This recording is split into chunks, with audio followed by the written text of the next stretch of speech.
Desde hace bastante tiempo se sostiene que la economía no es más una ciencia exacta, sino una ciencia social.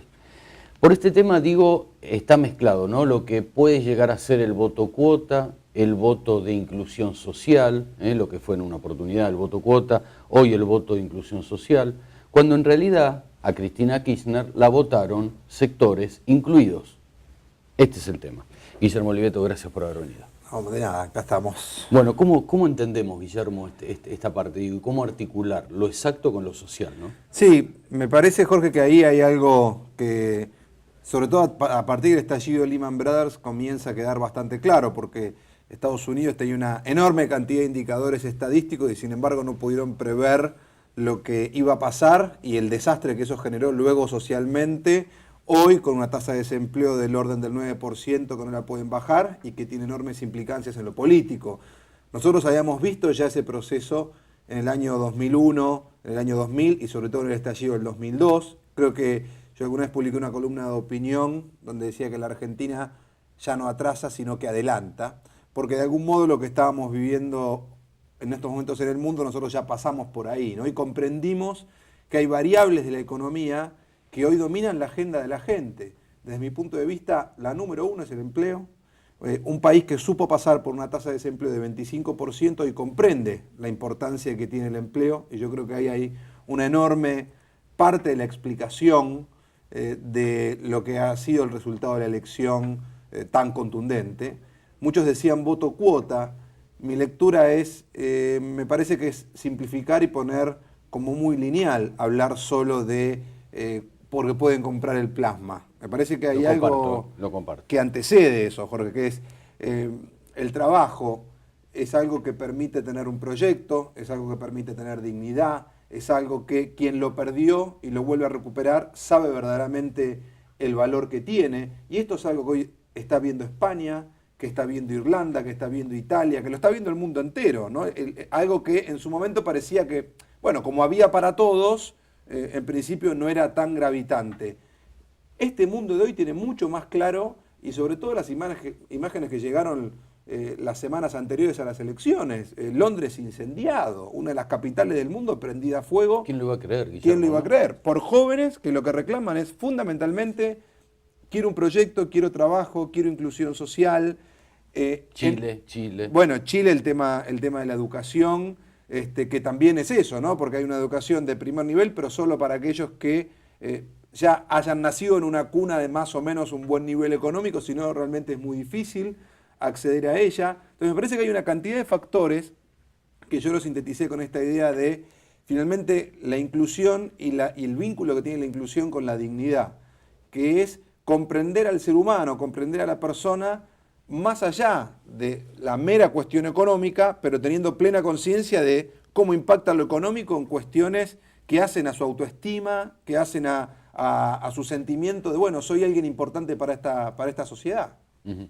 Guillermo, ya yendo netamente a lo económico, ¿es, por una parte, calentar la producción o enfriar la economía? ¿Dónde conviene pararse? Mirá, yo lo que veo es que las recetas que se están aplicando hoy en el mundo básicamente están generando estas explosiones sociales, estas recetas de ajustes, si querés, muy ortodoxos, donde todo se basa solamente en el equilibrio, bueno, primero que nada en reducir los enormes déficits fiscales y luego tratar de llegar al equilibrio y al superávit, como si fuera la única variable a considerar.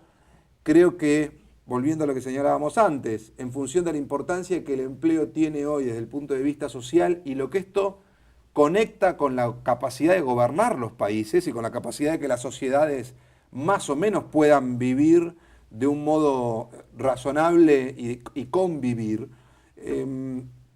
entiendo que lo que en algún momento acá se produjo, ya no estamos para eso. Digamos, un ajuste de corte ortodoxo, me parece que una Argentina que aún hoy, a pesar de 8 años continuos de crecimiento, a pesar de haber bajado el desempleo de 25 puntos a 7, sigue teniendo una fragmentación social importante, no toleraría un ajuste clásico, a la Cavallo, digamos, por ponerlo en términos históricos, ¿no? Uh-huh. Me parece que seguramente habrá algunas variables post-elecciones a ir equilibrando, a ir reacomodando, pero me parece que esas variables tienen que ver con esto que decías vos. Bueno, ¿de qué manera lo ha dicho la UIA, lo ha dicho la propia presidenta? No se trata de enfriar el consumo, de enfriar la economía, sino de calentar la inversión.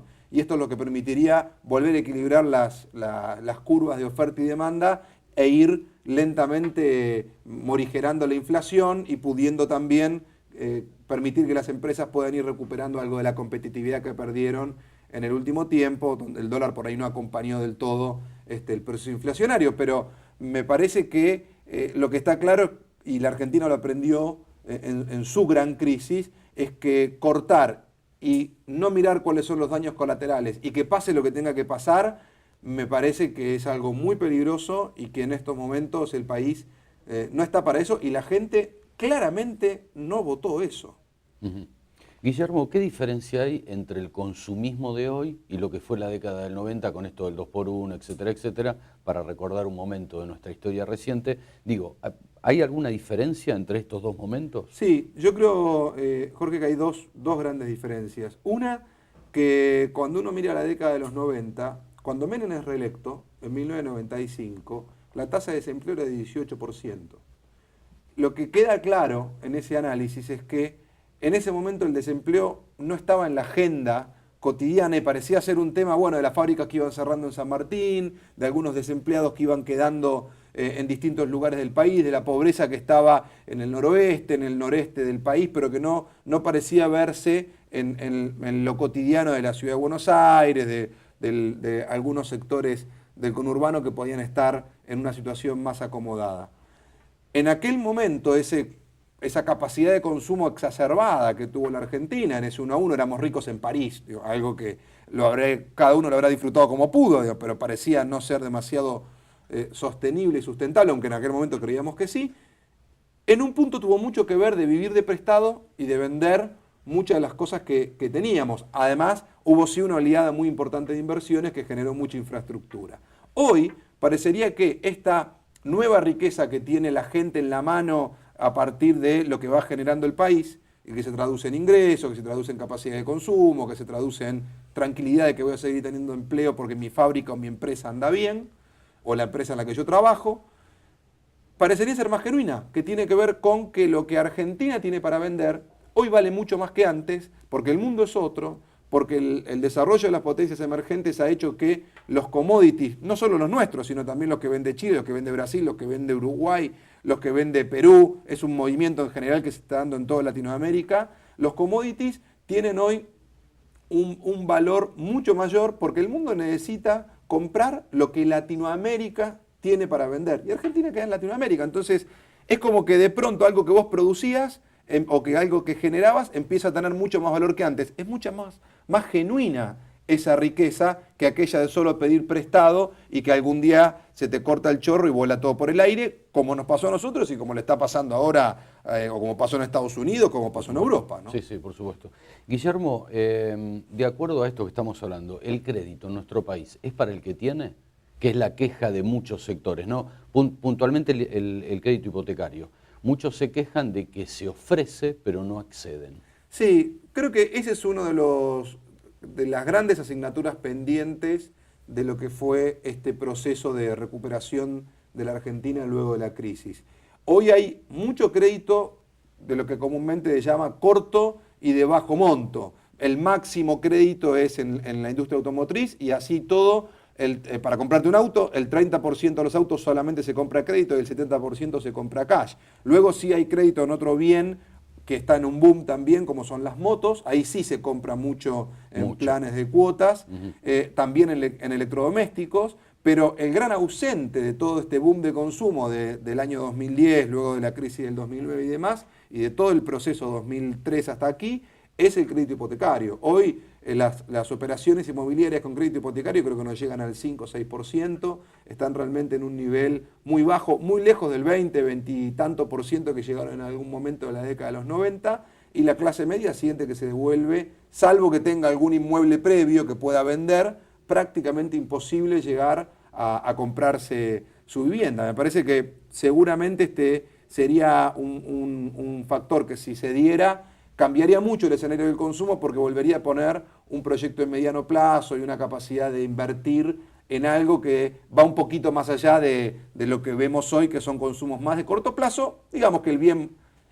durable más importante, que también está hoy en un boom absoluto, es el auto. Se van a vender este año casi 800.000 0 kilómetros, claro. Récord tras récord, año tras año.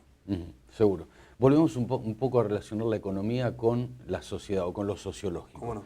Entonces, digo, no fue tanto voto ideológico, sino voto que responde a la coyuntura.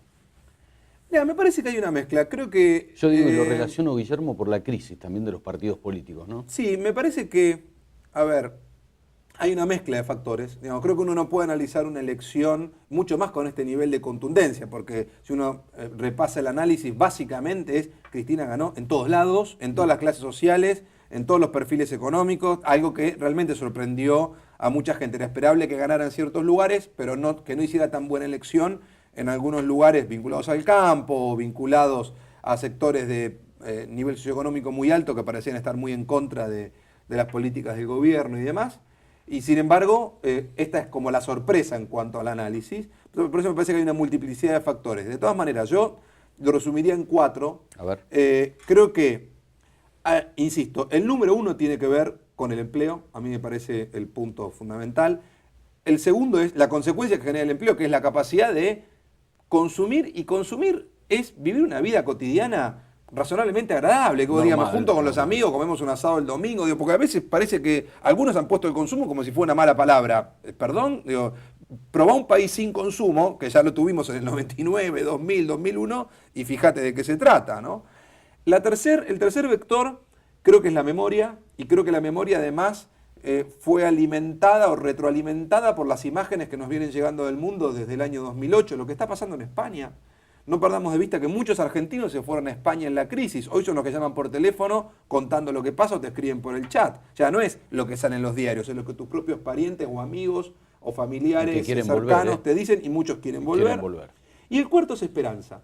Porque la gente, cuando uno mira índice de confianza del consumidor, índice de confianza en el gobierno, índice de confianza en qué es lo que va a pasar con mi empleo, siente que las cosas de acá para adelante van a seguir razonablemente como van, pueden mejorar, nada crece hasta el cielo, habrá algún año un poco peor que otro, mejor que otro, pero hay una sensación de que las cosas van más o menos bien, y casi como en el fútbol, equipo que gana no se toca. Han ganado todos los oficialismos, inclusive de signos políticos distintos, y creo que en este sentido la sociedad le da un respaldo muy fuerte al oficialismo, porque juntando esos 4 elementos sienten que en principio es la mejor opción para seguir gobernando un país que es complejo, en un mundo que está muy complicado. No perdamos de vista que el mundo está realmente difícil. Gracias, Guillermo Oliveto. No, por nada. Hasta la próxima. Pausa.